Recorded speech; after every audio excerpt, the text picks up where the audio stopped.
Alors aujourd'hui, nous allons parler de plateformes d'hébergement. Il y en a un grand nombre et Monsieur Brulatour vient d'arriver. Salut, Salut Monsieur Philippe, Brulatour. bonjour à tous. Alors on a Catherine normalement qui va nous rejoindre dans quelques instants. Ouais. Puisque la room concrètement a été organisée simplement suite à un petit mail qu'elle nous a envoyé en disant en nous demandant si on avait déjà parlé de plateformes, et la voilà qui arrive. Salut Catherine. Salut, merci de m'accueillir. Ah ben non, on est très content de t'avoir pour discuter ensemble de plateformes d'hébergement qui va démarrer maintenant. Et après le jingle, on retrouve l'édito de Brulatour. À tout de suite. Vous allez écouter un podcast. Et ça, c'est une bonne nouvelle. Littérature, mode, sport, art, fiction, santé. Des centaines de milliers de podcasts sont disponibles. Et il vous faudra une vie pour les écouter. Mais le pod est là. Le meilleur du podcast, c'est sur le pod, en version papier ou numérique. Pour plus d'informations, www.lepod.fr.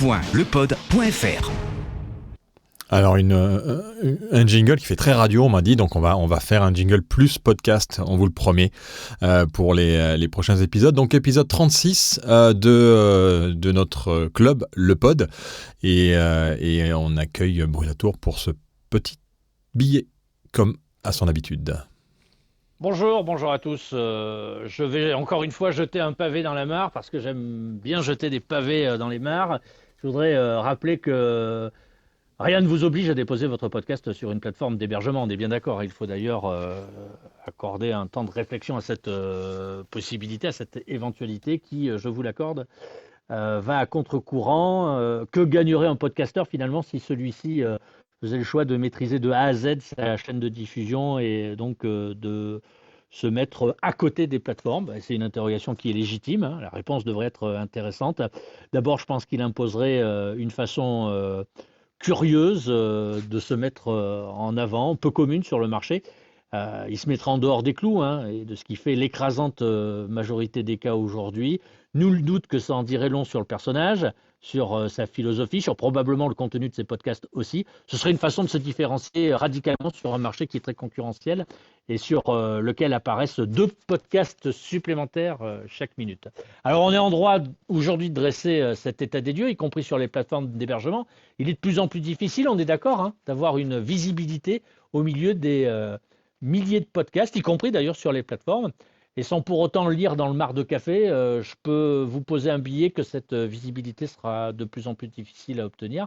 Le nombre de podcasts ne peut qu'augmenter dans la prochaine décennie, dans un avenir proche.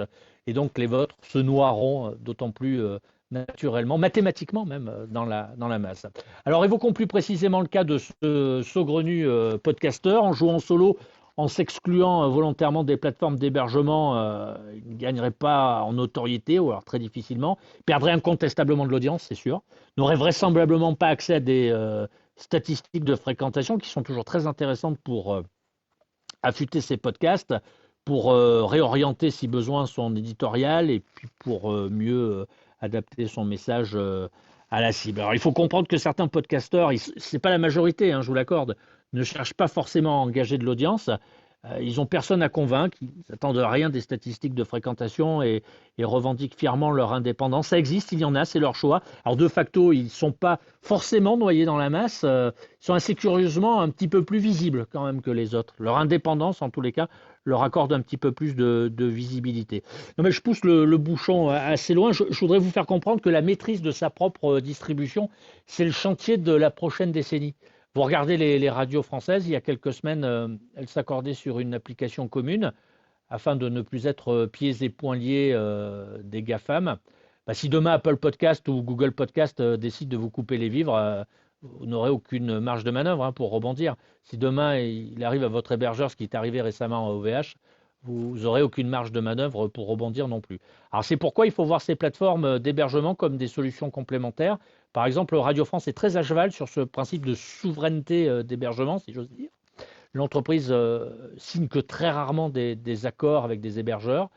Plus encore, rien ne vous empêche, par exemple, de convaincre des podcasteurs qui évoluent sur la même niche que la vôtre de créer une plateforme collective clairement identifiée. Alors là, pour le coup, sur le plan éditorial, parce on pourrait y trouver seulement uniquement des podcasts du même acabit. Par exemple, une plateforme de podcast en lien avec le sport, par exemple, avec le monde de la cuisine, celui de la mode.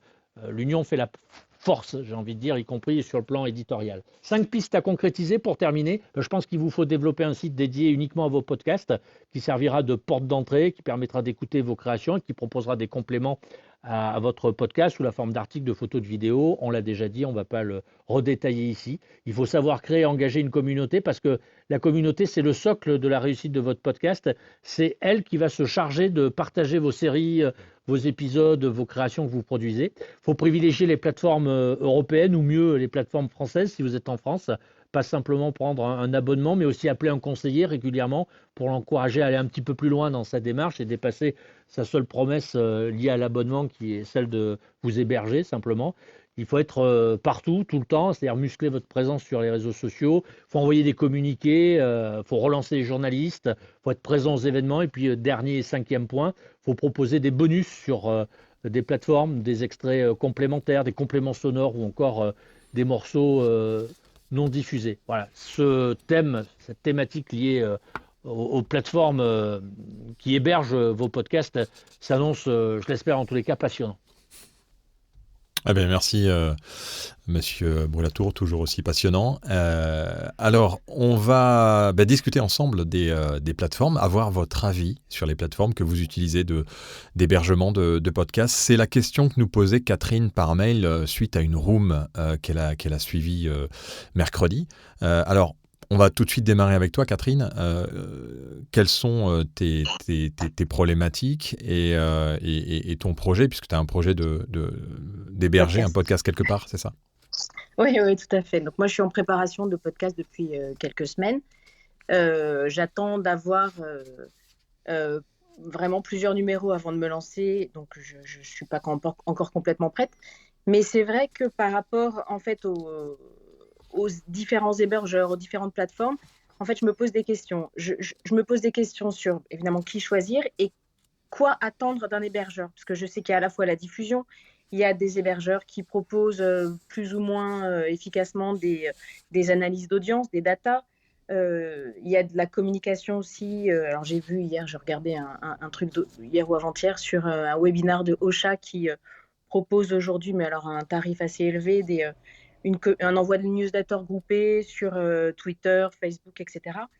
Il y a des hébergeurs qui proposent des pages web dédiées. Après, il y a une question d'ergonomie, de facilité aussi, de prise en main, de mise en place des podcasts sur le site, etc. Enfin, voilà, toutes ces questions-là. La première question, c'est qu'est-ce qui est très important? Quels sont les arguments importants auxquels on doit faire attention quand on s'inscrit sur une plateforme? Voilà, et puis d'avoir des retours peut-être effectivement, comme tu le disais tout à l'heure, de mauvaises plateformes ou de plateformes à éviter. Voilà. Exactement. Eh bien, voilà, on a planté le décor. On vous invite à lever la main et à venir nous donner vos avis sur les plateformes que vous utilisez. Alors, on peut bien sûr commencer le temps que vous vous chauffiez, que vous ayez envie de cliquer sur cette petite main en bas pour nous dire quelles sont les plateformes que vous utilisez ou que vous allez peut-être ou que vous imaginez utiliser dans un proche futur, si vous avez un projet de podcast. Je pense que dans la room, il y a aussi des gens qui ont déjà des plateformes qu'ils utilisent depuis un certain temps, avec lesquelles ils sont plus ou moins à l'aise. Alors moi, je vais déjà commencer par une room que j'ai écoutée sur Clubhouse et qui parlait... Alors ce qu'on peut faire déjà dans un premier temps, c'est on va citer les plateformes qui sont aujourd'hui les plus connues. Donc, alors il y a des cocoricots bien entendu qui existent. Les 3 plus connus aujourd'hui qui communiquent le plus et qui se tirent un peu la bourre, c'est Acast, Ocha et Podcastix.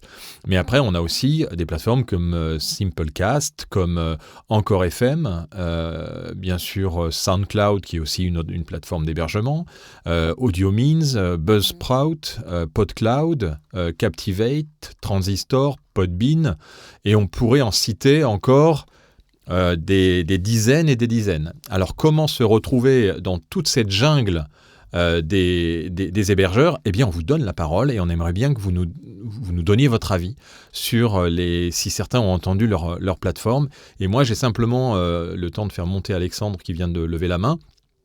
Des fois, ça met un peu de temps à activer. Donc, Alexandre, tu vas arriver. Voilà. Je voulais simplement donner une petite info que j'ai entendue dans une room américaine et je voulais, si certains aujourd'hui dans cette room sont sur cette plateforme, je voulais en avoir la confirmation. C'est Encore. Encore, donc, qui est une plateforme qui apparemment, quand vous allez véritablement qui est liée à Spotify, quand vous allez dans les conditions générales, vous cédez l'ensemble de vos droits, de vos contenus audio ad vitam aeternam à Spotify et vous n'avez même pas la main pour pouvoir les récupérer, c'est-à-dire que vous pouvez les exploiter ailleurs, mais si vous devez migrer de Encore, en fait, ils gardent vos podcasts quoi qu'il arrive. Donc c'était assez surprenant quand j'ai entendu ça parce que j'avais essayé Encore .fm pendant un certain temps puisque l'application est assez bien faite sur l'iPhone, on arrive à faire plein de choses, c'est gratuit, mais la gratuité a apparemment aussi quelques petits revers. Alexandre, on t'accueille avec plaisir pour nous donner ton avis sur les plateformes. Ouais, je me suis permis de lever la main, je ne sais pas si vous m'entendez bien, parce que je suis passé par deux plateformes, donc ça peut intéresser éventuellement le public, mais je suis passé d'abord par SoundCloud, mais qui est en fait une plateforme assez limitée, notamment en termes de statistiques. Donc c'est pour ça que je l'ai quitté assez rapidement. Et puis ensuite, je suis passé, ça fait 1 an et demi avec mon podcast, sur Ocha. Et pour le coup, là, en termes de statistiques, c'est beaucoup plus complet. Et la plateforme a plus de fonctionnalités qui sont vraiment dédiées aux podcasteurs. Donc, pour l'instant, je suis très satisfait d'Ocha. Et mon podcast, d'ailleurs, je profite, il s'appelle AZAP, A3XZAP, voilà, tourne sur cet hébergeur-là. Alors, très bien, on ne connaissait pas AZAP, donc n'hésite pas à nous envoyer, on a fait une room là-dessus, sur les communiqués de presse, un communiqué de presse et nous l'envoyer à rédaction@lepod.fr, puisqu'on est vraiment preneur de tous vos podcasts que vous lancez, les nouveaux épisodes même, et on a enfin défini la date pour notre collectif pod pour vous permettre aussi de publier directement sur le pod. Donc toi, tu étais sur SoundCloud et tu es passé sur Ocha. SoundCloud, alors je l'ai pas, je sais pas si je l'avais nommé dans la sélection des 11 que si je vous l'avais nommé. C'est en effet une plateforme d'hébergement de podcasts, mais qui est, on va dire, assez simple en termes de, c'est-à-dire on diffuse et derrière on a un player et j'ai l'impression que les plateformes comme Acast, Podcastix et Ocha d'abord sortent des nouveautés régulièrement et ça fera l'occasion de rooms qu'on a décidé de lancer avec chacune des marques. On a Ocha qui va avoir une room le 31 mai. Alors je vous rappelle, c'est pas des rooms qu'on fait payer. Nous c'est vraiment des rooms pour qu'on puisse poser des questions à toutes les plateformes d'hébergement. Donc le 31 mai, on va organiser une room avec Ocha et on a demandé à Podcastix, on a demandé à Acast, on a demandé à PodCloud, on a demandé donc Podcastix, il est Android, donc on attendra, mais on va faire des rooms avec chacun des hébergeurs pour justement aller un peu dans le détail des fonctionnalités et de ce que peut apporter Ocha, Acast ou Podcastix. Alors SoundCloud, ça va être compliqué de les avoir, mais l'avantage de Ocha et de Acast et de Podcastix, c'est qu'ils ont des représentants et Podcastix et Acast et Ocha sont français, là où Acast est suédois. Donc on a plus de facilité, mais ils ont un bureau en France, Acast, et ils sont assez dynamiques. Catherine, tu voulais réagir par rapport à Alexandre, ce que disait Alexandre. Oui. Je voulais savoir en fait quelle formule tu avais prise parce qu'en fait ils ont plusieurs formules, évidemment du plus ou moins cher. Il y a une formule de base à 11 €, une formule à 24 € et une formule beaucoup plus chère. Et en fait je me suis inscrite sur Facebook sur plusieurs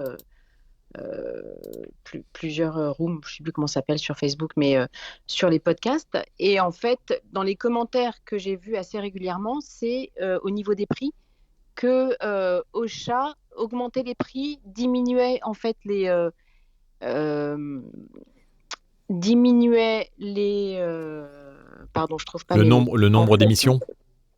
oui, le nombre d'émissions. Et en fait, pour avoir certaines fonctionnalités, il fallait que tu passes au boost. Et qu'en fait, la formule launch pour les débutants était assez limitée, en fait. Voilà. Donc, c'était pour savoir vers quoi tu t'étais Ouais. orienté. Bah, écoute, moi j'ai oscillé entre les deux. Généralement, je suis plutôt sur le premier niveau, hein, je crois qu'il est à 13 euros aujourd'hui. Parce qu'il me suffit. Après, j'ai un peu testé la formule d'après, alors qu'il s'appelait pas Boost à l'époque, elle avait un autre nom, mais peu importe. Notamment pour des fonctionnalités qui permettent de faire entre guillemets, des pré-rolls. Donc voilà, là j'utilise un langage un peu plus publicitaire, mais en tout cas de pouvoir promouvoir quelque chose sur ton podcast sans forcément que la promotion soit ad vitam aeternam sur tous tes épisodes. Donc un peu comme on le ferait avec une pub Google ou une pub Facebook. Et puis je l'utilisais aussi pour injecter directement mes podcasts au format vidéo sur YouTube. Mais là, j'ai trouvé un autre outil pour faire ça qui s'appelle Headliner App, qui marche très bien et qui, pour le coup est gratuit. Donc, voilà. Donc on va dire que en général, je suis plutôt sur la formule de base qui est assez complète malgré tout d'un point D'accord. de vue statistique. Après, ça m'empêche pas d'aller voir des stats sur d'autres outils, notamment la console Apple, voilà, pour avoir notamment le taux de complétion, etc. Voilà. Et tu peux généralement, changer d'une formule à l'autre, en fait, assez facilement. oui, en tout cas, j'ai pu jusqu'ici le faire. Voilà. Je sais qu'il y a eu D'accord. une refonte de l'offre Ouais, complètement. dernièrement. Et on va en parler avec, Et on en parlera avec Ocha également. Donc le 31, ils viennent de changer puisqu'avant, et d'ailleurs ceux qui étaient déjà abonnés à une offre ont été upgradés, mais avec des avantages particuliers quand on était déjà abonné. Mais les nouveaux abonnés, en effet, maintenant c'est par émission, ce qu'on appelle une émission. C'est par saison, on va dire, de podcast. Enfin pas saison, mais par émission, par ce que Penelope Buff appelle des canaux, en fait, des chaînes, voilà, des chaînes, pardon, elle appelle ça des chaînes. Il y a certains hébergeurs qui appellent ça des émissions. Donc c'est votre émission qui peut avoir plusieurs saisons et c'est par émission que vous allez payer tous les mois, alors qu'avant il pouvait y avoir jusqu'à 5 émissions d'inclus dans votre offre d'Ocha. Donc là ils ont refondu un peu les offres pour les nouveaux. Après je pense qu'Ocha est une société qui se développe vraiment beaucoup. C'était une start-up il y a plus de 10 ans qui travaillait dans le secteur de la radio. Maintenant, elle a vraiment développé son offre podcast et je pense qu'elle a un certain succès. Et il y a des fonctionnalités qui viennent d'être ajoutées au niveau de Ocha. Je vous dis ça parce que on vient aussi de lancer un podcast et de le publier sur Ocha avec Michel Chevalet, le scientifique qui lance son podcast. Et pour avoir fait la manip intégrale d'inscription sur Ocha et maintenant d'utilisation aussi de la fonctionnalité de publication automatique sur les réseaux sociaux, l'outil est assez impressionnant. Je n'ai pas été dans le fond de Podcastix encore et je vais le faire avec un autre projet pour vous faire la remontée d'informations. Et je suppose que dans la room, il y en a qui sont sur Podcastix. J'ai vu que Lauriane était arrivée. Et je pense qu'elle est sur Podcastix. Donc si vous avez vous aussi des avis sur cette plateforme, je pense que Podcastix est aussi une société qui fait beaucoup de nouveautés. Acast aussi, et ça dépend si vous voulez le monétiser ou pas votre podcast. Streamline, comment ça s'appelle? Tu m'as dit Alexandre, c'est Streamline, c'est ça? L'application alors, que tu en fait, utilises? c'est Headliner Headliner. App. Et ça, c'est tout ce qui est visuel, Ouais, Headliner qui extrait est inclus, audio, je etc., pense, etc. si je ne me trompe pas, Headliner est inclus dans la solution Acast. Je pense que quand on est chez Acast, on a la possibilité de pouvoir créer utiliser Headliner intégré à Acast, si je ne me trompe pas. Lauriane, est-ce que tu peux nous donner ton avis sur Podcastix, puisque je pense que c'est Podcastix que tu utilises, c'est ça? Oui, bonjour à tous. Oui, exactement. Donner mon avis, je ne sais pas quelle est la question parce que moi, je découvre en fait avec le lancement donc, du podcast et j'avais un peu comparé avec Ocha, Mais du coup, qu'est-ce qui serait intéressant pour moi Catherine va lancer son podcast et elle se pose la question de savoir quelle est la plateforme et avoir des avis sur les différentes plateformes de ceux qui ont déjà lancé des podcasts. Tu fais partie de ceux qui en ont lancé il n'y a pas longtemps, donc qui démarrent avec Podcastix. Il y a peut-être d'autres dans la room qui sont des experts de Podcastix ou d'Acast. On peut bien sûr Acast, moi que j'ai déjà aussi utilisé pour un autre projet et qui est aussi performant et qui est plus orienté si vous voulez vraiment monétiser votre contenu. Mais toi, ton avis sur la simplicité de configuration de Podcastix? C'est ça, c'est hyper intuitif. Moi, j'ai eu vraiment, tout est très très clair à partir du moment où on commence à rentrer sur la plateforme. On a 1 mois gratuit. Là, en plus, j'ai pas du tout reçu de facture. Il y a rien à faire en plus avec la carte bleue. Accès, juste pendant 1 mois, j'imagine, et puis après, je recevrai sûrement la facture. Qu'est-ce que je pourrais dire d'autre? Moi, ce qui m'a vraiment intéressée, déjà, c'est français, c'est fluide, c'est intuitif. J'ai pas eu grand-chose à faire à part mettre la photo du podcast, faire le à propos, et puis après pouvoir le distribuer. Tout est très très très clair.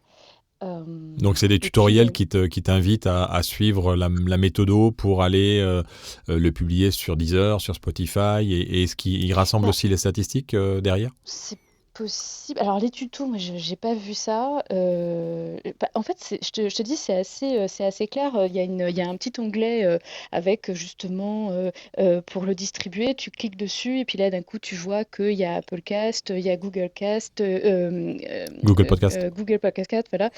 T'as Deezer, Spotify et puis t'en as un autre aussi et t'as plus qu'à cliquer dessus et le job se fait de façon très très fluide Ouais, il publie le avec RSS en fait sur les différentes Exactement. plateformes. Ouais, et il te le met après et tu peux le copier et après le diffuser.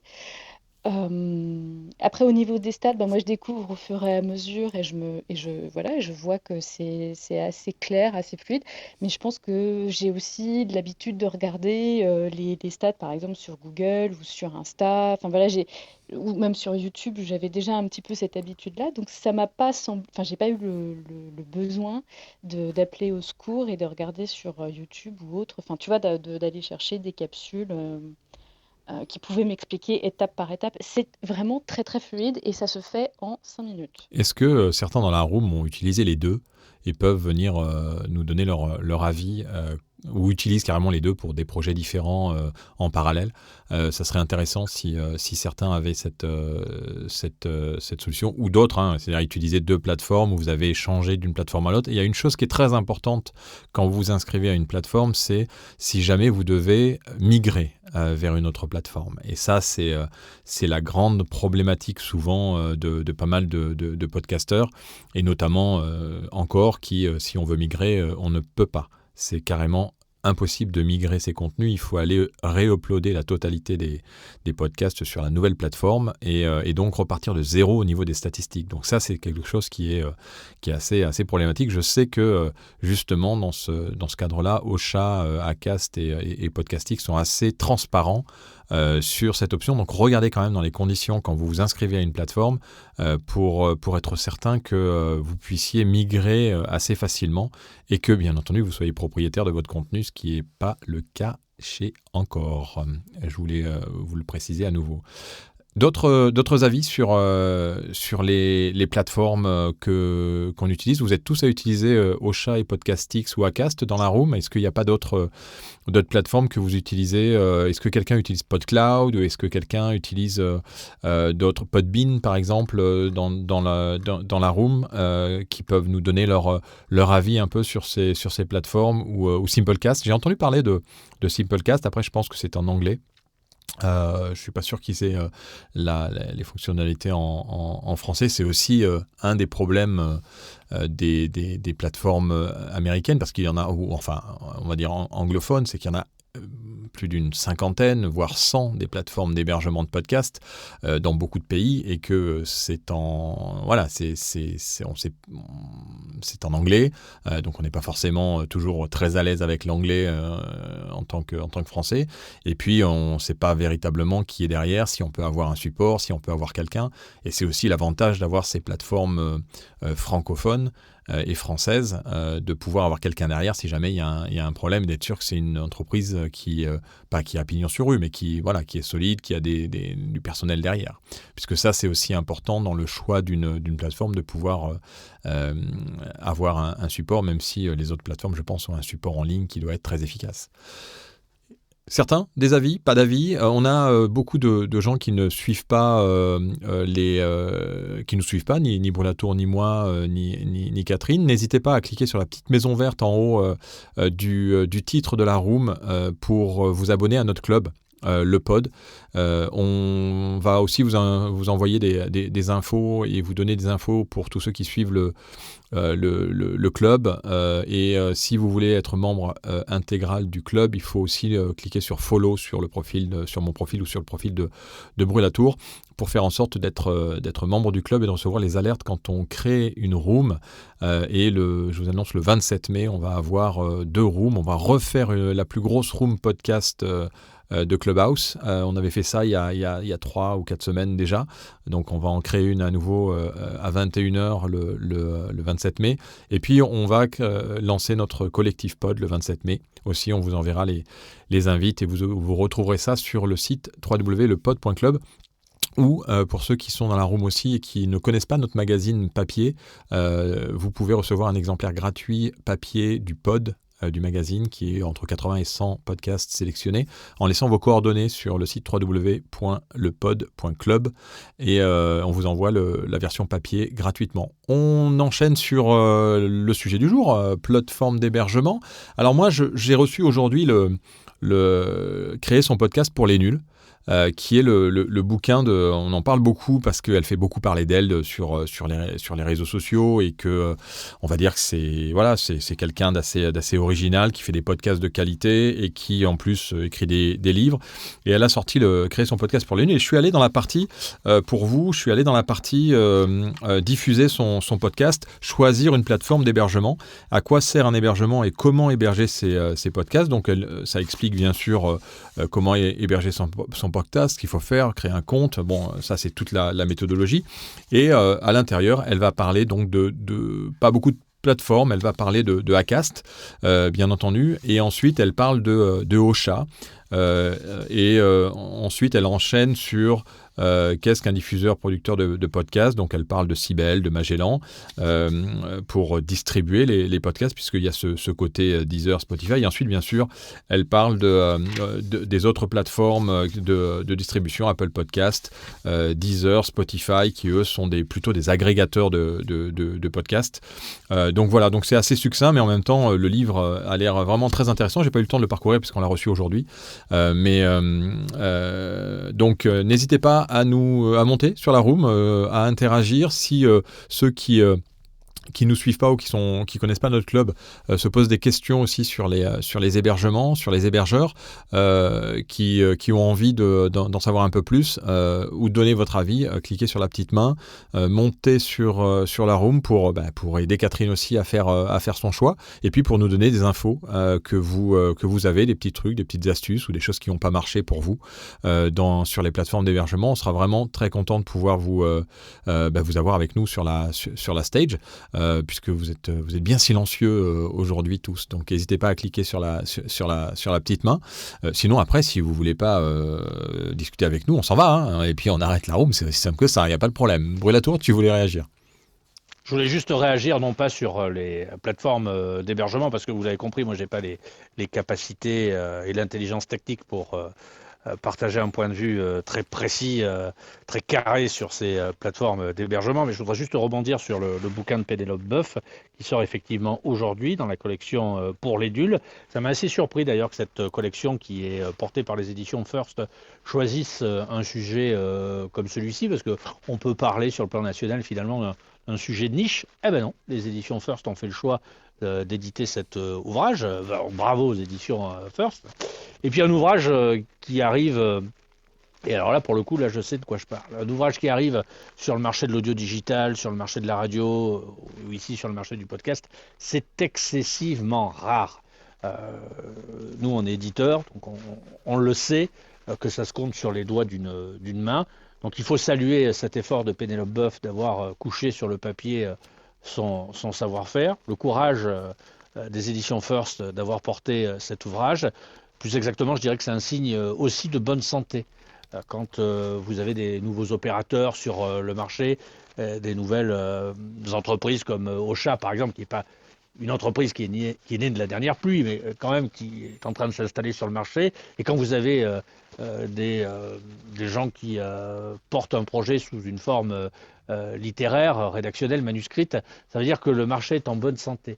C'est un bon baromètre.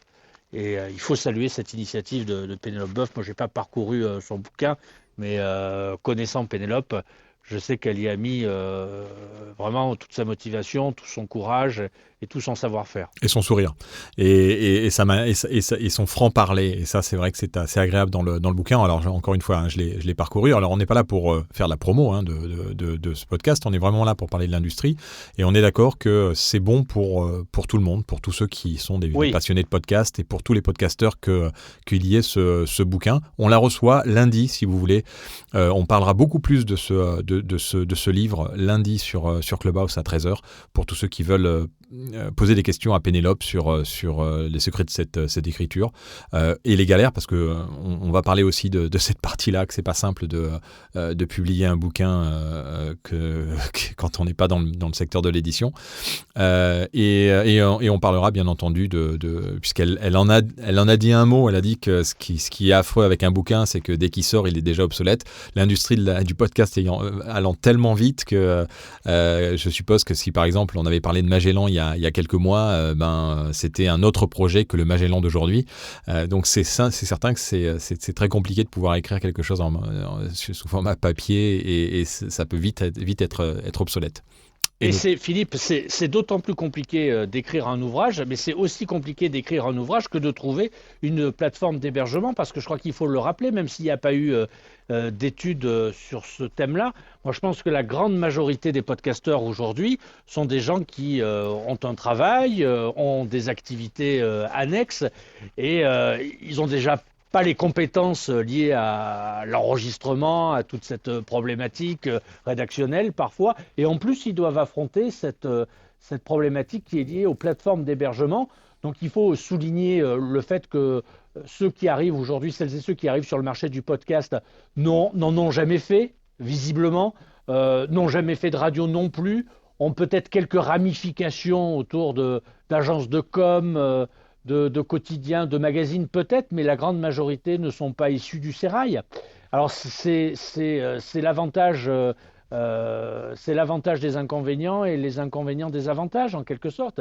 Et c'est vrai que le sujet de cette room aujourd'hui est intéressant parce que non seulement ils n'ont pas les compétences rédactionnelles ou celles qu'il est nécessaire d'avoir pour enregistrer une création sonore, mais en plus de ça, ils sont confrontés à la problématique des plateformes d'hébergement. En ça, je pense que podcast, lapsus révélateur, c'est freudien, j'ai oublié le nom maintenant, Ocha fait partie des entreprises qui, moi, me semblent être les plus accessibles en termes de prise en main, car que veulent ces gens qui arrivent sur le marché du podcast? De la simplicité et une prise en main rapide, et si possible, un abonnement à pas cher. Voilà, alors pour avoir fait l'exercice, pas plus tard qu'hier, enfin même avant-hier, j'ai commencé avant-hier à publier le podcast de Michel Chevalet. J'ai utilisé Ocha, que j'avais déjà utilisé, mais il y a longtemps, et là ils ont un peu relooké l'outil. Il faut bien entendu avoir vos visuels de près, ça c'est très important.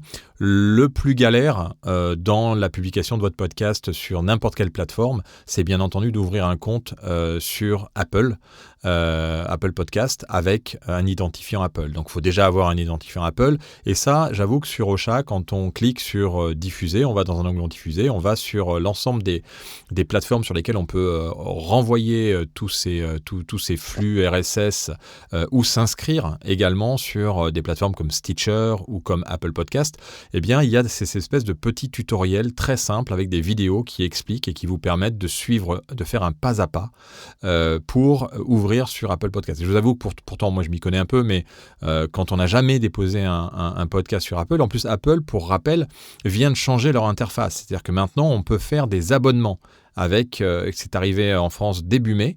Ça veut dire que sur Apple Podcast, l'interface a changé. Et donc là, il vous permet de pouvoir, si vous voulez aussi mettre des abonnements directement sur vos podcasts payants, eh bien, on a la possibilité de le faire sur Apple Podcast. Donc, alors, Ocha ne gère pas Apple Podcast. Ocha vous explique, et je suppose que c'est pareil chez Acast et chez Podcastix, vous explique la méthodologie pour ouvrir. Ensuite, vous allez récupérer votre lien, mais il faut bien attendre 2 jours avant que Apple vous valide déjà le fait que vous avez un épisode. Il faut mettre au moins un épisode, sinon vous ne verrez pas vos podcasts apparaître sur Apple. Derrière, il vous les met en brouillon. Il faut savoir qu'il faut attendre au moins 24 heures. Et ensuite, vous avez le temps que votre podcast soit référencé sur Google, chez Apple, et à partir de là, une fois que vous êtes référencé sur Google et que vous voyez apparaître votre podcast sur Google avec le lien Apple, vous prenez ce lien, vous le mettez sur Ocha, et uniquement là, vos statistiques seront prises en compte sur Ocha. Et c'est pareil pour toutes les autres plateformes, à savoir que les Deezer, les Spotify, vous cliquez en effet, comme disait Lauriane tout à l'heure, vous cliquez sur un lien et ça vous référence votre flux RSS directement et les statistiques sont comptabilisées sur Ocha. Donc ils arrivent à généraliser, pas l'ensemble des statistiques, il y a encore des plateformes pour lesquelles ils ne peuvent pas le faire. Et ce que je peux noter chez Ocha, que je n'ai pas encore vu éventuellement sur d'autres plateformes, c'est qu'ils viennent même on peut se préinscrire pour Amazon Podcast, qui est le Amazon Music en fait, qui est l'option podcast qui s'est ajoutée, et ils vont certainement expliquer comment pouvoir s'inscrire sur Amazon Podcast, même si on peut le faire directement chez Amazon. Là, l'avantage de ces plateformes, c'est que ça vous simplifie un peu la tâche. Et derrière, il y a des outils de promotion. Vous pouvez faire une petite vidéo qui a été rallongée là chez Ocha. Vous pouvez faire une newsletter. Vous avez une page de raccourcis où tous vos raccourcis de Deezer, Spotify, et ça, c'est pareil chez Podcastix et c'est pareil chez Acast aussi. Donc, ce sont des fonctionnalités que les 3 plateformes principales ont en général. Mais je dois dire que c'est assez bien fait sur Ocha. Et en gros, en 2 jours, j'ai vu les podcasts de Michel Chevalet apparaître sur l'ensemble des plateformes, dont Apple, qui a validé ce matin le podcast. Alors, il n'est pas encore trouvable sur le moteur de recherche de Google. Ça va l'être. Et à partir de là, eh bien, c'est parti. C'est-à-dire que le podcast est lancé et il n'y a plus qu'à alimenter avec des nouveaux épisodes. Brûlatour. C'est pas anecdotique. Ouais, c'est pas anecdotique ce que tu as dit, notamment. Soyez prêts lorsque vous prenez un abonnement sur une plateforme d'hébergement. Soyez prêts parce que moi, je le rappelle une nouvelle fois, mais l'auditeur potentiel, il vous choisit d'abord via votre titre, via votre visuel et via les 3 ou 4 lignes de présentation du podcast. Donc, il faut qu'elles soient déjà prêtes bien en amont pour que vous puissiez les insérer le jour où vous chargez votre podcast sur une plateforme d'hébergement. C'est beaucoup plus rare que l'auditeur fasse le chemin inverse. C'est-à-dire écoute d'abord comme ça, j'allais dire presque par accident, votre podcast, et ensuite s'intéresse à son titre et à votre visuel. C'est toujours le chemin inverse. Vous voyez, c'est assez paradoxal pour quelque chose qui est uniquement sonore. Donc, il faut, comme je l'ai dit cette semaine, il faut soigner la carrosserie. C'est-à-dire un peu comme un commerçant, il faut avoir une belle devanture, une belle vitrine.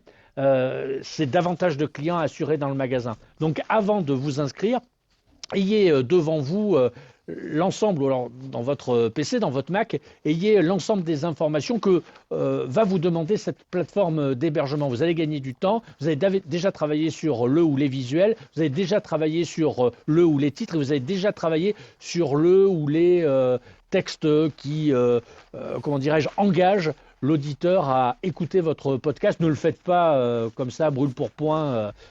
directement sur la plateforme d'hébergement. Ça, c'est un conseil que je peux vous donner et ça marche aussi pour n'importe quelle autre inscription sur n'importe quel site. Oui, exactement. Toujours être prêt. Et ça, c'est un gros problème parce que quand vous lancez sur une plateforme, vous avez envie que de tout faire tout de suite. Et si vous n'avez pas vos éléments prêts, et ça, je l'ai remarqué, hein, et notamment, j'ai été bloqué un moment sur Apple Podcast. Pourquoi ? Parce que il demandait une vignette de 3000 par 3000. Or, moi, j'avais 3000 pixels. 3000 pixels par 3000 pixels, votre jaquette. Donc, il faut déjà avoir ce format-là. Alors, moi, j'avais du 500 par 500, du 1500 par 1500. Je pouvais monter à 2500, mais 3000, il fallait pouvoir la générer. C'est quand même un format assez important. Et donc, ça, c'est des petits détails, mais il faut avoir ces visuels et il faut avoir le visuel du podcast, il faut avoir le visuel de l'épisode 1, du teaser éventuellement, qui sont différents et que vous uploadez de manière différente, avec des textes différents pour chacun de vos épisodes, et des tags différents, et bien penser à vos titres, parce que vos titres, obligatoirement, sont importants pour le référencement, puisque une fois que vous allez déposer ça sur Ocha, et que c'est sur Ocha, derrière, vous avez intérêt à ce que ça soit bien fait, parce que toutes les plateformes vont reprendre ces informations-là. Donc si vous faites, faites relire, une faute, des choses évitez comme les ça. fautes d'orthographe, exactement. Tout à fait, c'est vachement important parce que, mine de rien, une faute d'orthographe, tout le monde en fait, moi le premier, mais ça décrédibilise vachement le travail qui est fait. Voilà, c'est tout. Allez, est-ce que certains veulent monter pour parler de plateforme d'hébergement, puisqu'on est quand même là pour là. Lauriane, tu voulais réagir? Oui, par rapport à ce que vous disiez tous les deux, alors effectivement, je suis totalement d'accord avec ce que je viens d'entendre. Brûlatour, en fait, je voulais aussi parler de ça, de préparer en amont, parce que j'ai été confrontée à ça. Puis alors en plus, comme je suis pas très douée pour parler de moi, le à propos était encore plus complexe, donc il faut prendre le temps, voilà, ça c'est vraiment des choses qu'il faut préparer en amont pour que les choses puissent être beaucoup plus pour pouvoir enchaîner et puis avoir l'esprit assez clair pour pouvoir bien différencier le contenu, le contenant, enfin tout ça c'est important. Et je voulais aussi, puisqu'on parlait des comparaisons des plateformes, dire que moi pour le coup, avec Applecast, tu vois, j'ai publié lundi. Aujourd'hui, je suis toujours en attente. Et ce que tu viens de dire, Avec Philippe, Apple Podcast? oui, pardon, Ouais. oui, c'est ça. Avec Apple, oui, je suis un peu fatiguée. Non, Avec Apple Podcast, tu vois, sur le site de l'hébergeur, je vois, il est toujours en attente, alors que sur Deezer et Spotify, c'est parti très très vite. Et je savais pas, enfin tout ce que tu disais, il y a rien d'expliqué pour le coup. C'est-à-dire que là, c'est vraiment 3 points de suspension dans l'attente de quelque chose que je savais pas finalement que moi de mon côté, il fallait que je voie du côté de Apple pour pouvoir récupérer, tu disais, Alors en fait, tu as créé une chaîne sur Apple Podcast, tu as créé ta chaîne et derrière, normalement, parce qu'il faut affecter à ta chaîne en fait tes podcasts. oui. Et donc, Mais on sait pourquoi Mais moi, le- j'ai le- reçu un code. On sait pourquoi le temps est si long chez Apple Podcast ou pas, Philippe? il y a une validation manuelle en fait qui est Ah, c'est réalisée. Eh, une c'est ça. validation manuelle, d'accord. Ouais, Eh, ouais. c'est ça. Ouais. Apple valide du coup, manuellement ça- toutes ses applications et tous les podcasts, les livres. Et ça, ils font très attention depuis le début. Ça a toujours été le cas chez Apple. Et ça peut prendre du temps. Et là, en fait, ce qu'il faut là, c'est créer sa chaîne. Et il faut mettre une en-tête de ta chaîne si tu mets pas l'en-tête. Et là, il y a un format qui est 3000 par 75, si je me trompe Ouais, pas. d'accord. Il faut mettre l'en-tête en PNG transparent, en choisissant sa couleur de fond. Donc, faut vraiment suivre ce qui est écrit. Et là, c'est en anglais ou peut-être en français. Non, c'est peut-être en français. Et en allant directement sur Apple Podcast, en fait. Ah ben Il en faut que fait, j'aille sur le- c'est-à-dire que oui, c'est pas ton hébergeur qui va te c'est ça. permettre de déployer sur Apple Podcast. Ton hébergeur, normalement, il te donne un lien et toi, tu dois rentrer derrière le lien iTunes podcast qui va t'être donné uniquement quand Apple t'aura validé tes brouillons, parce que d'abord tu crées ta chaîne, ensuite tu mets tes podcasts tu mets tes flux RSS. Tes flux sont importés et donc tu as tes podcasts par rapport à ta chaîne. Imaginons que tu aies une chaîne que tu appelles Lauriane et derrière tu as ton podcast Il était une fois vers l'Ouest. Tu vas avoir une deuxième émission qui va s'appeler autrement. Ça va être dans cette chaîne-là. Ou si tu veux créer une deuxième chaîne, tu peux créer une deuxième chaîne qui va s'appeler Brûlatour. Si tu veux faire un podcast pour Brûlatour et sur tous ces billets de matinaux. Non, pas matinaux parce qu'il est fait à 13h. Et ensuite, une fois que tu as fait ça, tes émissions vont vont passer en brouillon. Si ta chaîne est bien renseignée et que tu as bien mis ton en-tête. Une fois que tu as fait ça, tes petits épisodes vont être en brouillon. Et une fois que tu as ces épisodes en brouillon, ça met à peu près 24 à 48 heures avant que le flux RSS de Ocha ou de Podcastix soit reconnu. Une fois qu'ils reconnaissent le flux RSS, à ce moment-là, ils te les passent. Il faut que tu cliques dessus. Tu vois qu'il y a marqué prêt pour la soumission. À ce moment-là, tu choisis la fréquence à laquelle, parce que Apple te demande si tu vas véritablement diffuser toutes les semaines, tous les mois, tous les 2 mois, ou tu enregistres. L'hébergeur le demande aussi. Voilà, tu enregistres, et une fois que tu as enregistré, il y a marqué prêt pour la soumission. Tu cliques sur soumettre à Apple, et là, ça remet à nouveau 12 heures ou 24 heures pour que et là, immédiatement, normalement, ou ça peut être immédiat ou ça peut mettre 12 heures, ton podcast est disponible, mais il n'est pas encore visible sur Google puisque Google ne l'a pas encore référencé. Oui, c'est ça. Ben, voilà. Eh ben, puisqu'on parlait là de comparer au niveau des hébergeurs, voilà, moi je savais pas et c'est pas du tout indiqué. Il y a juste une petite capsule qui dit en attente et ça clignote et ça s'arrête là. Alors oui, mais là c'est sur Podcastix que tu parles. Oui, exactement. Voilà. Et ça, c'est là où... Je ne savais pas qu'il y avait toute la démarche derrière. Voilà. Tu vois, donc je pense que ça aurait pu durer longtemps, cette histoire. Ça aurait pu durer longtemps. Et en effet, c'est là où Ocha, sous le lien que eux attendent pour justement en attente, que tu as sur Podcastix, eux dessous ont une vidéo qui t'explique, avez-vous mis votre podcast sur Apple Podcast, oui ou non? Quand tu cliques sur non, tu as un tuto qui t'explique où aller, quel est le lien sur lequel il faut que tu cliques pour ouvrir ta chaîne et mettre tes podcasts et mettre tes flux. Et une fois que tu as fait ça, après, et c'est vrai que là, c'est assez bien expliqué sur Ocha. Et si en effet Podcastix ne fait pas de petites démos et de petites explications, alors on en parlera avec eux. Alors, c'est assez rapide. Ouais, si, il y a une petite fenêtre, mais je veux dire, quand tu as passé cette petite fenêtre et que tu es dans l'action, il faudrait à la limite que je réécrive, mais là, j'y ai plus accès en fait. C'est quand tu découvres la plateforme, il y a une petite fenêtre qui s'ouvre et qui explique étape par étape, mais après, quand le truc est lancé, tu peux plus revenir en arrière, donc tu sais pas là où ça a déconné. Et juste l'idée est qu'effectivement, il faut que je crée sur Apple Podcast une chaîne. Ça, c'était pas. C'est comme si tu veux, sur l'hébergeur, c'était déjà fait en amont. C'est comme si pour moi, ma chaîne, elle était déjà créée, donc il n'y a plus qu'à suivre les indications à partir de quelque chose qui était déjà acquis, que je ne savais pas en fait. Donc c'est intéressant. Ouais. Eh ben, on en parlera à Podcastix. Alors malheureusement, on ne pourra pas les avoir dans une room parce qu'ils n'ont pas d'iPhone et ils nous ont répondu que... C'est pour ça qu'avec Apple... ça va être ça, c'est qu'ils sont pas Apple friendly.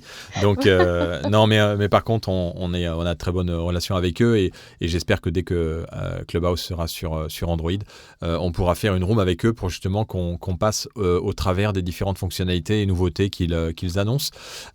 Et alors, j'ai pas encore testé moi de mon côté puisque la fonctionnalité vient juste d'arriver sur Ocha, la partie réseaux sociaux où on peut connecter LinkedIn, Twitter et Facebook. Ça veut dire qu'à chaque fois que vous avez et YouTube aussi, vous avez vraiment beaucoup de connecteurs qui sont automatisés chez Ocha et notamment YouTube qui vous permet de créer une vidéo automatique et de publier la vidéo comme un podcast sur votre chaîne YouTube. Donc en fait, il y a vraiment des fonctionnalités qui simplifient la gestion et moi c'est toujours ça que je recherche parce que c'est un problème de temps et un problème d'équipe aussi. On n'est pas nombreux aux éditions HF, même si on a beaucoup de collaborateurs, mais on essaie de tout faire avec des outils les plus efficaces possibles. Et j'avoue qu'Ocha, à ce niveau-là, en termes d'efficacité, est assez impressionnant. Je testerai aussi Podcastix dans les semaines à venir et donc je vous ferai un retour aussi de Podcastix et de l'utilisation de Podcastix. Mais c'est vrai que Ocha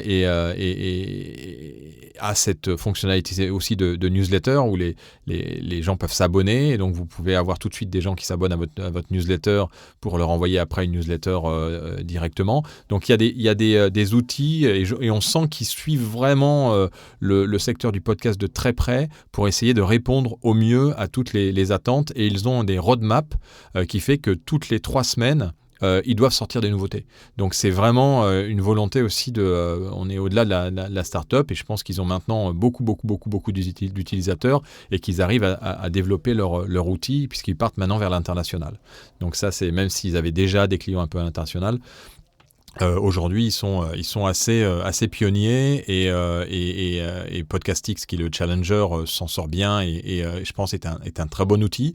Acast derrière, c'est la grosse machine, c'est beaucoup plus lourd à sortir des nouveautés, mais ils ont aussi beaucoup de fonctionnalités, notamment pour la partie monétisation. Donc si vous êtes plus dans la monétisation, il faut peut-être vous diriger plus chez Acast. Et après, bien sûr, si vous n'avez pas les moyens de payer des Podcastix ou des Ocha, vous pouvez aussi passer sur des solutions gratuites, à éviter quand même. Je ne sais pas si est-ce que certains ici sont sur Encore.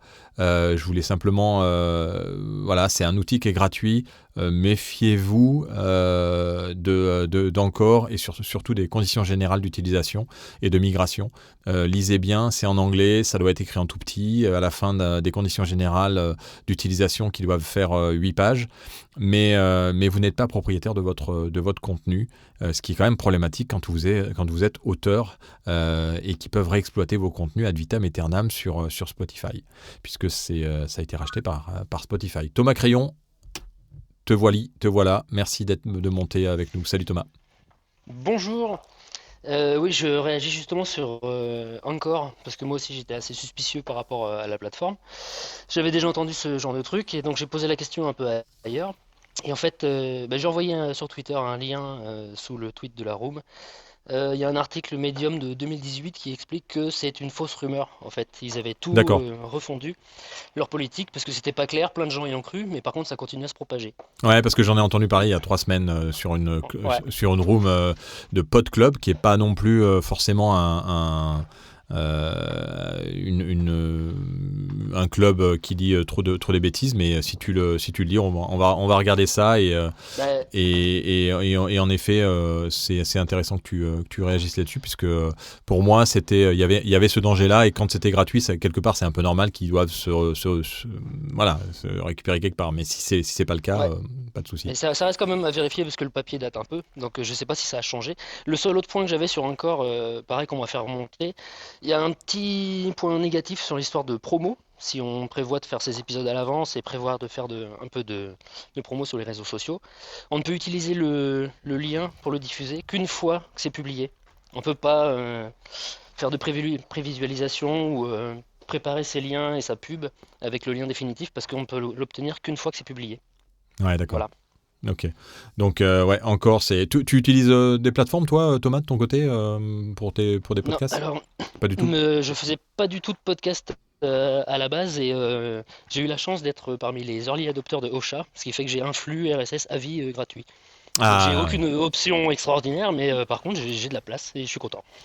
Ah ouais, non, mais c'est vrai que c'est un bel outil. Et puis ceux qui sont en radio, je ne sais pas si vous connaissez Radio King, pour ceux qui veulent créer une web radio ou une radio en ligne, c'est un outil qui est assez magique, avec leur Radio King, ils ont un studio aussi, on peut prendre le live à distance, et on peut faire sa programmation comme sur un calendrier Google. C'est vraiment super simple. Quand on n'est même pas un pro de la radio, on peut faire sa radio très simplement. D'autres réactions avant qu'on ferme la room? Encore 5 petites minutes avec nous pour ceux qui nous suivent pas ou qui suivent pas le club. Je vous invite à nouveau à cliquer sur la petite maison verte là au-dessus du titre pour nous rejoindre dans notre club. C'est gratuit, il n'y a aucun engagement, et vous recevez simplement des notifs.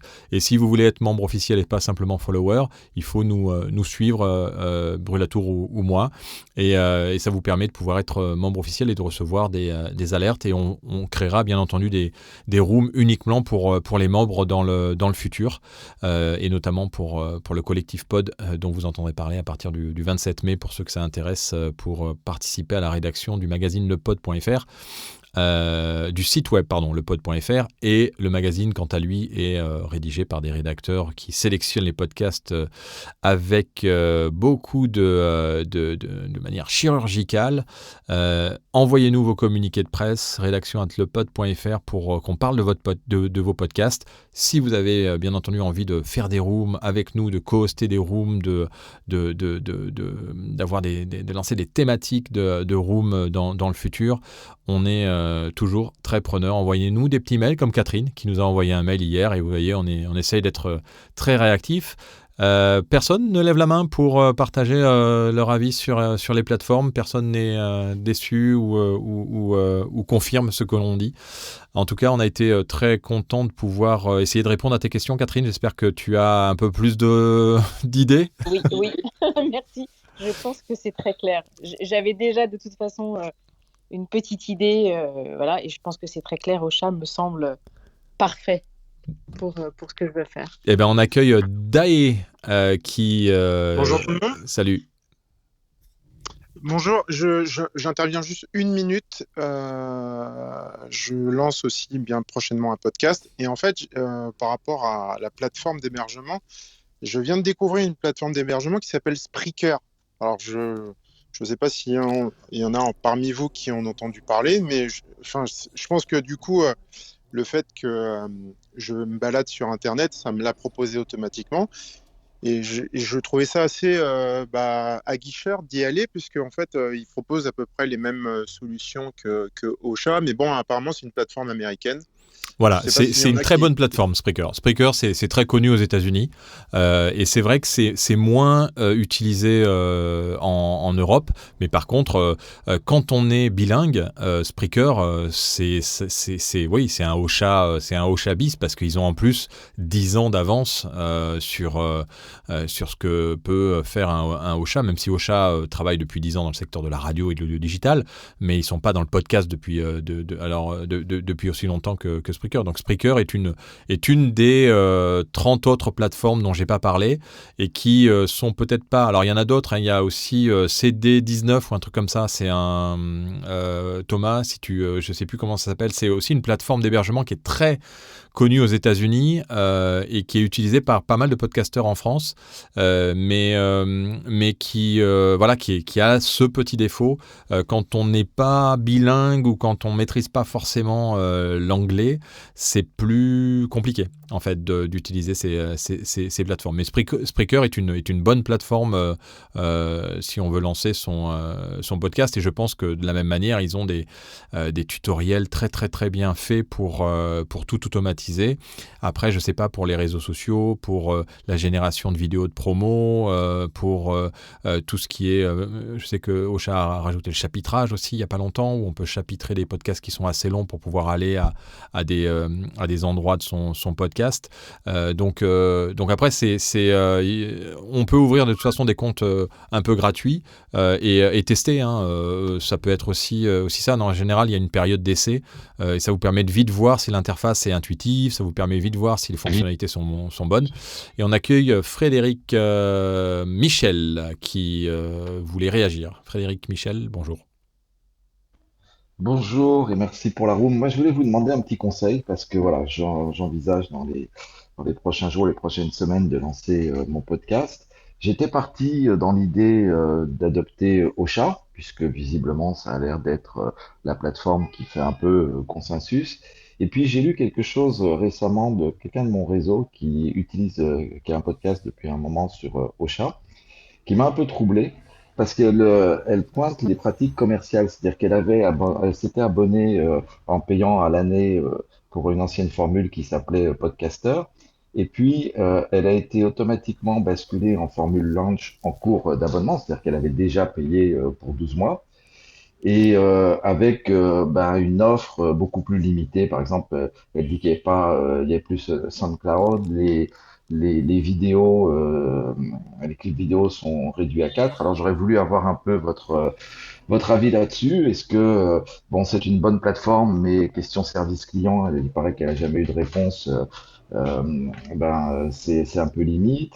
Et du coup, j'ai découvert Podcastix, et j'hésite entre les deux. Voilà, j'aurais voulu avoir votre retour là-dessus, si c'est possible. Ouais, alors là c'est vrai que on est dans du cas un peu spécifique, hein, puisque elle a une. Alors ce que je sais en effet, et ça c'est Ocha ne s'en est pas caché, et ils nous en parleront le 31 quand ils seront avec nous. Ils ont en effet migré leur formule, changé les formules et l'offre simple. Par contre, ils ont été très clairs sur l'information. On a reçu des mails, parce que moi, j'avais les deux offres, en effet. J'avais l'offre podcaster et l'offre qui était un peu plus pro. L'offre podcaster, elle a été, on va dire, un peu diminuée. Et l'offre pro, elle est passée en boost. Et elle vous permet d'avoir 5 émissions, donc 5 chaînes différentes avec des podcasts à l'intérieur. Donc, c'est vrai que sur cette partie-là, Ocha, ça a été un peu compliqué, à mon avis, de pouvoir proposer réellement l'équivalent de ce parce qu'il y a des fonctionnalités qu'ils voulaient abandonner parce qu'elles n'étaient pas beaucoup utilisé. SoundCloud, je sais que en effet, c'est dans la partie boost et pas dans la partie simple dans la partie launch d'Ocha. Podcastix, après, alors pour le support, en général, enfin moi, je pense que pour le support, c'est assez simple de les avoir. Il y a un chat intégré où ils sont assez réactifs, donc j'ai jamais eu moi de problème. Je sais pas si d'autres ont eu des problèmes. De mon côté, j'ai jamais eu de problème. Alors c'est peut-être parce qu'aussi on se connaît depuis plus de 10 ans, ça facilite. Mais en termes de service, j'ai jamais entendu quelqu'un se plaindre d'Ocha. Au contraire, plutôt. Montrer qu'ils étaient assez disponibles et ils sont assez nombreux maintenant chez Ocha. Podcastix, on va dire que Podcastix, c'est peut-être une structure un peu plus un peu moins importante qu'Ocha, et peut-être qu'ils ont une réactivité qui est un peu différente et qui sont peut-être plus forts au niveau du support. Mais là, c'est vraiment de l'expérience utilisateur et ça peut varier. Elle est peut-être tombée à un moment où il y avait énormément de réponses à donner, ou un moment où ils changeaient directement d'offre, et donc ils n'arrivaient pas à assurer le support. Enfin, moi, j'ai jamais eu de retour, et on a souvent le retour des podcasteurs qui nous disent ce qu'ils pensent pas des uns et des autres, et on n'a pas eu de retour négatif côté Ocha ou côté Podcastix. Les deux plateformes sont honnêtement bien. La différence, c'est que chez Podcastix, vous allez avoir peut-être pour moins cher plus d'émissions. Voilà. Après, c'est une question de tarifs, clairement, qui selon ce que vous êtes capable de faire. Mais je pense que les deux sont assez intéressantes, et comme Acast aussi, on est vraiment sur des plateformes qui sont assez solides. Et ce qu'il faut, c'est peut-être demander une période d'essai, ou tester sur une période d'essai les deux plateformes, et voir vous ce qui vous semble le plus intuitif à l'utilisation, sans forcément publier vos épisodes de manière officielle tout de suite, et voir justement si vous pouvez les mettre en privé comme sur Ocha ou Podcastix, et ensuite vous voyez si l'interface est simple et si vous trouvez que tout est clair, partez sur la plateforme qui vous va le mieux, parce que les deux sont assez sérieuses, quoi qu'il en soit, comme Acast ou comme Spreaker, des plateformes qui sont quand même, qui ont des noms qui sont connus. Isabelle, j'essaye de te faire monter, et en fait je n'y arrive pas. Je ne sais pas pourquoi. Si Brûlatour ou Catherine, si vous pouvez essayer de faire monter Isabelle qui lève la main, mais j'ai pas l'impression que ça fonctionne. Des fois, ça marche pas. Ouais, des fois c'est un peu. Ça, c'est un bug que j'ai déjà rencontré en modérateur. En fait, il faut qu'elle sorte et qu'elle revienne. Voilà. Il y a un bug sur Clubhouse de temps en temps. Bon, Isabelle, voilà. Donc, en tout cas, merci du conseil, Philippe. Je crois que je vais suivre ton conseil, je vais essayer les deux. Ocha me plaisait vraiment. Ce que j'avais trouvé limite, si tu veux, à la limite qu'ils changent les fonctionnalités, des choses comme ça, pourquoi pas.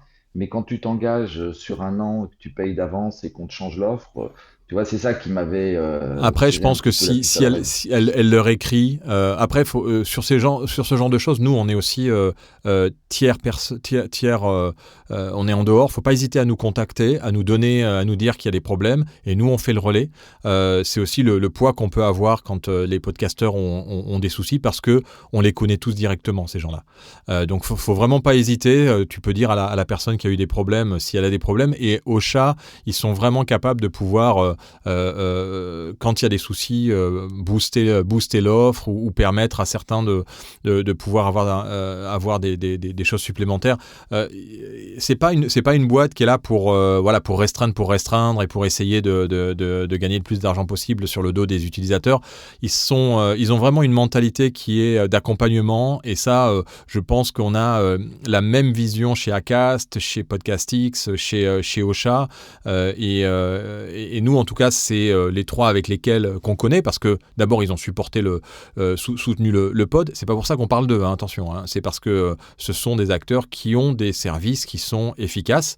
Donc on les connaît vraiment tous directement, et on sait que derrière, il y a des vraies équipes qui sont là, qui sont réactives, qui sont dynamiques, et qui essayent de faire un produit différent les uns des autres, bien entendu, et qui peut être assez utile à tous. Donc moi, je pense que faut pas hésiter à tester et à voir quelle est l'interface qui vous convient le mieux, et le prix, hein, encore une fois, mais je pense, quand on fait un podcast, si on n'est pas capable de mettre 30 € par mois, c'est qu'il faut peut-être pas forcément lancer un podcast, hein. Je dis ça, mais ça facilite. Vous allez gagner quand même un temps fou à utiliser ces plateformes.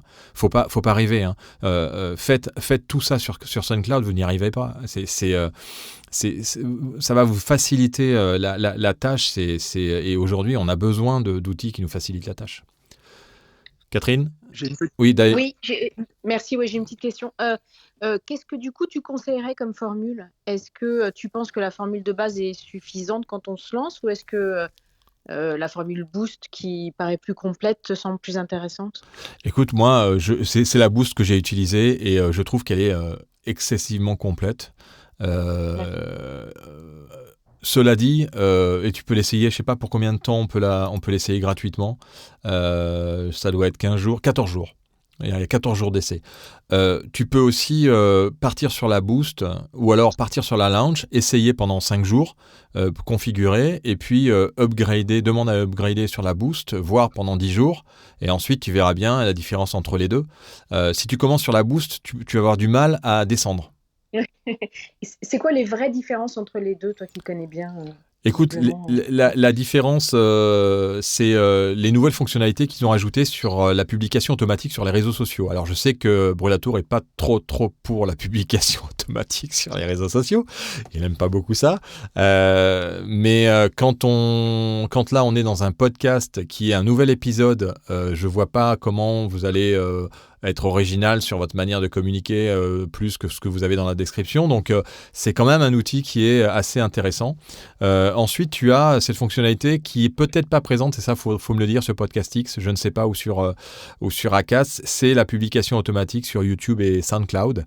Et là, YouTube, elle vous crée une vidéo, hein, déjà avec ce que Frédéric Brûlatour aime bien. D'ailleurs, pourquoi tu as mis Frédéric? Tu as changé à Frédéric Brûlatour. Tiens. Parce qu'ils m'ont obligé d'ajouter le prénom, là. C'est pas vrai. Une fenêtre qui m'a sauté au museau il y a un quart d'heure, là. Donc, alors ça, c'est une nouveauté Clubhouse. On est obligé de mettre un prénom.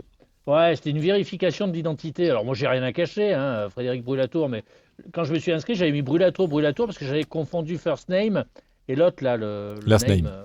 Last name, voilà. Ah ouais. Et donc là, il m'oblige, sinon j'avais plus accès à la room. Ah oui, carrément. Non, je te jure, non, bah ouais. Et ils m'ont dit, on a droit à une seule cartouche, Philippe. Si tu te trompes, il y a un truc looks like. Et puis il y a l'autre non, donc cancel, tu peux reformuler ton last name ou ton first name, et voilà, t'as droit qu'à une seule cartouche. Donc j'étais vachement concentré, c'est pour ça qu'on n'entendait plus depuis tout à l'heure.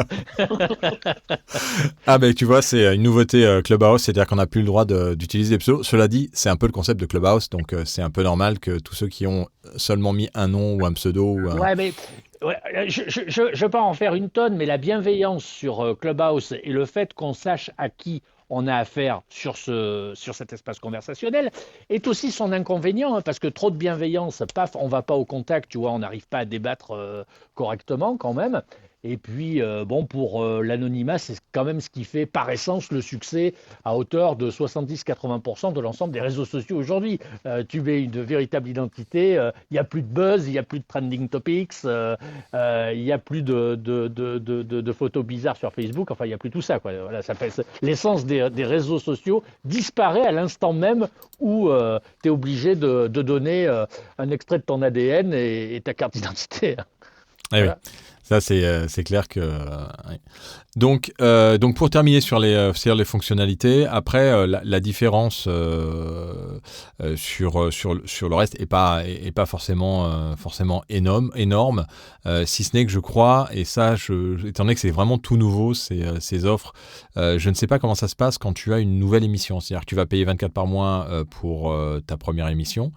Et après, si jamais tu fais une nouvelle chaîne, enfin un nouveau podcast, je ne sais pas comment c'est facturé par la suite. Et ça, on en parlera aussi avec Ocha pour qu'on comprenne un peu mieux, parce qu'il y a une comparaison en fait au niveau des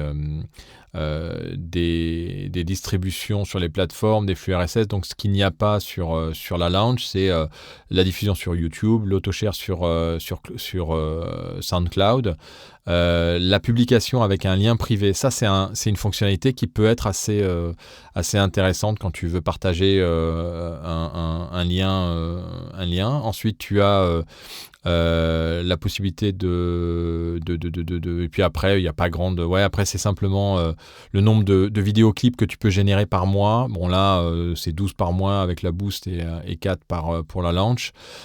Pour les newsletters, tu as un crédit d'envoi aussi de nombre de newsletters qui est de 1000 uniquement pour le Launch et de 500 contacts par mois pour la Boost. Donc, ça fait un peu différent. Et ensuite, tu as plus de data d'analyse, en fait. Tu peux vraiment analyser beaucoup plus tes utilisateurs uniques, ton peak time, c'est-à-dire les moments où les gens écoutent le plus, et tes données d'Apple. Alors que sur la Launch, tu n'auras pas les données d'Apple qui monteront dans tes statistiques. Et puis, pour terminer, après, bon, c'est la monétisation, mais ça, je suppose que tu vas peut-être pas forcément l'utiliser. Et par contre, on est d'accord que sur chacune des offres, c'est un show. C'est-à-dire, c'est une chaîne, et ensuite, on peut archiver des shows. C'est-à-dire que si tu as, par exemple, un podcast qui est terminé, tu vas pouvoir l'archiver. Si tu l'archives, ça veut dire que tu ne mets plus de nouveaux épisodes. Et à ce moment-là, tu peux recréer une nouvelle émission. Tu vois ce que je veux dire ? Ça veut dire qu'on ne peut pas avoir deux Non. podcasts en simultané. Mais tu paieras 2 fois, à mon avis. Ah, même avec la formule Boost. Oui, parce que la Launch, dans toutes les formules, c'est ce que m'a dit Mélanie avant de partir, parce que Mélanie ne fera plus partir d'Ocha dans le futur, mais j'en ai parlé aussi avec Jennifer et Maxime. En fait, ils ont arrêté de faire le nombre, d'avoir 5 podcasts dans une offre, c'est-à-dire 5 chaînes dans une offre. Ils ont une chaîne dans toutes les offres. Même la Supersonic, il n'y a que une offre. Par contre, tu peux archiver tes podcasts. Ça veut dire que si tu lances un podcast, si tu en as 2 en parallèle, eh bien, tu dois payer 2 abonnements. Ah oui. Ouais. Donc, quelqu'un qui a...